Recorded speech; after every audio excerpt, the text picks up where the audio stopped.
Good morning, student.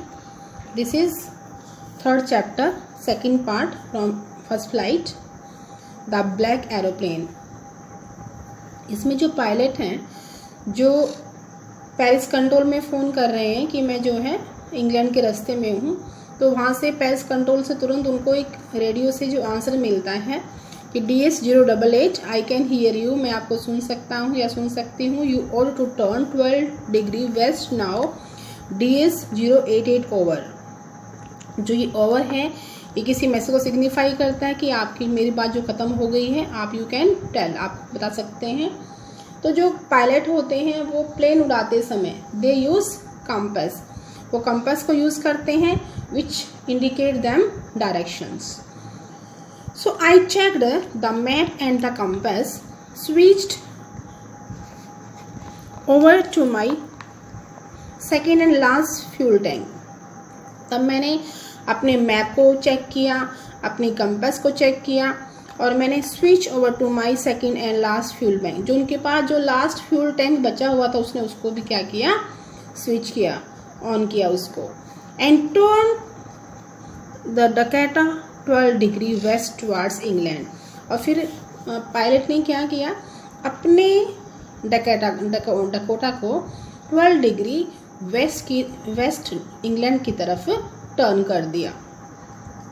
I will be in time for breakfast I thought. और मैंने ये सोचा था, पायलट ने सोचा था कि मैं ब्रेकफास्ट के समय वहाँ पर पहुँच जाऊँगा, ए गुड इंग्लिश ब्रेकफास्ट, और वहाँ पर बहुत अच्छा ब्रेकफास्ट लूँगा. Everything was going well, it was an easy flight. Means सब कुछ क्या हो रहा था, everything was good and he was feeling very happy then. Paris was about 150 kilometres behind me when I saw the clouds, storm clouds. तो यहाँ से कह रहा है कि जो पेरिस था वो 150 किलोमीटर पीछे रह गया था जब मैंने स्काई में क्या देखे, क्लाउड्स देखे. कौन से क्लाउड, स्टॉर्म क्लाउड्स, बहुत तूफानी बादल. दे वर ह्यूज, वे काफ़ी क्या थे, बिग इन साइज, वो बड़े थे. They looked like black mountain standing in front of me across the sky. और पूरे के पूरे स्काई में, आसमान में जो ये ब्लैक क्लाउड्स थे, ये लुक लाइक ब्लैक माउंटेन्स, उसे अपने सामने एक बड़े काले पहाड़ जैसे दिखाई दे रहे थे. I knew I could not fly up and over them. और आई न्यू, मैं जानता था कि मैं इनके ऊपर से, या I could not fly up, मैं इन बादलों के ऊपर से, एंड ओवर देम, मैं बिल्कुल भी फ्लाई नहीं कर पाऊँगा. And I did not have enough fuel to fly around them to the north और साउथ. और मेरे पास नॉर्थ या साउथ में में जो है जाने के लिए, उड़ान भरने के लिए मेरे पास एनफ फ्यूल भी नहीं था. फ्यूल भी मतलब not enough. I ought to go back to Paris I thought. हाँ, पायलट यहाँ सोच रहे हैं कि मेरे पास फ्यूल भी कम है और जो क्लाउड्स वो भी काफ़ी ब्लैक माउंटेन्स की तरह दिखाई दे रहे हैं और मेरे लिए उनको क्रॉस करना भी इम्पॉसिबल है.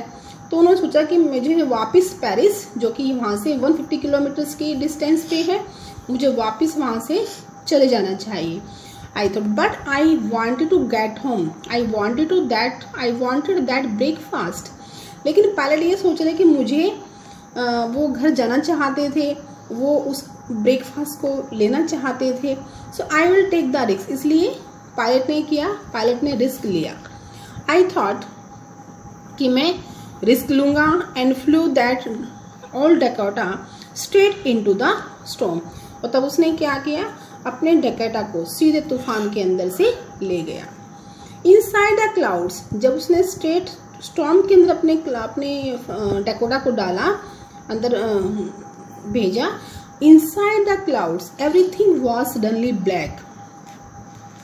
तो क्या देखा उसने कि क्लाउड्स के अंदर सब कुछ क्या था, अचानक सब कुछ ब्लैक हो गया. It was impossible to anything outside the aeroplane. अब एरोप्लेन के बाहर से कुछ भी दिखाई देखना इम्पॉसिबल हो गया था. It means nothing was visible. and he felt that he did not have any way to cross these huge storm clouds. The old aeroplane jumped and twisted in the air. जो old Dakota aeroplane था उसने jump किया, वो twisted हो गया हवा में।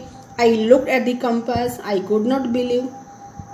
और फिर उसने क्या देखा, पायलट ने, जब ये एरोप्लेन जंप हुआ, ट्विस्ट हुआ हवा में, तो पायलट ने देखा कि जो कंपास है, कंपास की तरफ देखा। I could not believe my eyes, और जो है मैं अपनी आईज पे बिलीव नहीं कर पा रहा था। The compass was turning round and round and round. जो ये जो कंपास थी, that is magnetic compass which tells him direction. तो इतने डेंस क्लाउड्स हो गए थे कि जो कंपास थी वो भी बार बार जो है बार बार घूम रही थी। It was dead, it means ये क्या हो गई थी, ये भी डेड हो गई थी। इट वुड नॉट वर्क, ये काम नहीं कर रही थी। The other instruments were suddenly dead too. I tried the radio. जितने भी कंपास थी, जो रेडियो सब, जो कंपास थी, जो भी इक्विपमेंट्स रखे हुए थे, जो उसमें लगे हुए थे, वो सब क्या हो गए थे, टोटली डेड हो गए थे। आई ट्राइड द रेडियो, तब मैंने रेडियो की कोशिश की। Paris control can you hear मी। जब मैंने रेडियो की कोशिश की ऑन करने की, तो मैंने बोला कि Paris control can you hear me, क्या आपको मेरी आवाज़ सुन रही है। Then there was no answer, मतलब because radio was not working, he could not see anything outside, he does not know where he is, so there was no answer. The radio was dead too. I had no radio, no compass, I could not see where I was. I was lost in the storm. जो pilot है यहाँ पे, वो storm में क्या हो गए थे, खो गए थे। Then in the black clouds quite near me I saw another aeroplane. तब Then in the black clouds I was lost in the storm. Then in the black clouds quite near me. तब उसने देखा कि black clouds बिल्कुल मेरे पास में थे। I saw another aeroplane. तब उसने क्या देखा, एक दूसरा एरोप्लेन देखा। It had no lights on its wings. लेकिन इस दूसरे एरोप्लेन के विंग्स पर, पंखों पर कोई भी लाइट नहीं थी। But I could see it flying next to me through the storm. लेकिन मैं इसको अपने आगे तूफान में उड़ते हुए देख सकता था। आई could see the pilots face, it means मैं पायलट के फेस को भी देख सकता था। जो the face the pilot was visible. Turn towards me, I could see the pilots face turn towards me. जिसका मुंह मेरी तरफ था, मैं उसके फेस को देख सकता था। I was very glad to see another person. और जब मैंने उस स्टॉर्मी क्लाउडी स्काई के अंदर जब मैंने दूसरे इंसान को देखा, then I felt very glad. He lifted one hand and waved. उसने अपना एक हाथ उठाया और उसने वेव किया। वेव मीन्स हिलाना। Follow me, he was saying, follow me. अब ये जो दूसरा जो एरोप्लेन है जिसके विंग्स पर कोई भी लाइट नहीं है, that is a mysterious aeroplane. शायद वो जानता है कि मैं स्टॉर्मी क्लाउड्स में जो है खो गया हूँ। That's why I think he wanted to help me. Then he told follow me, he was saying, वो कह रहा था कि मेरा पीछा करो, मेरा पीछा करो। He knows that I am lost, उसको मालूम था कि मैं खो गया हूँ। I thought he is trying to help me, वो मेरी हेल्प करना चाहता था। he turned his aeroplane slowly to the north, उसने अपने एरोप्लेन को धीरे धीरे कहाँ किया, नॉर्थ की तरफ टर्न किया।